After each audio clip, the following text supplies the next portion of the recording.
ఈ 25 నామాలు ఎక్కడ చెప్తున్నాడో అక్కడ సహస్రం చెప్పినంత శక్తి మీకు కలుగుతుంది. అంత గొప్ప నామాలు నేను చెప్తాను, మీరు కూడా చెప్పండి.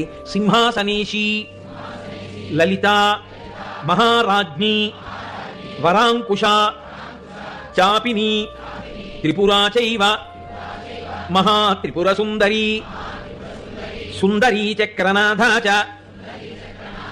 సామ్రాజ్ఞి, చక్రిణీ తథా చక్రేశ్వరి, మహాదేవి, కామేశి, పరమేశ్వరి, కామరాజప్రియా, కామకోటిక, చక్రవర్తిని, మహావిద్యా, శివానంగవల్లభ, సర్వపాటల, కుళనాథ, ఆమ్నాయనాథ, సర్వాంనాయ నివాసిని, శృంగారనాయికా చేతి,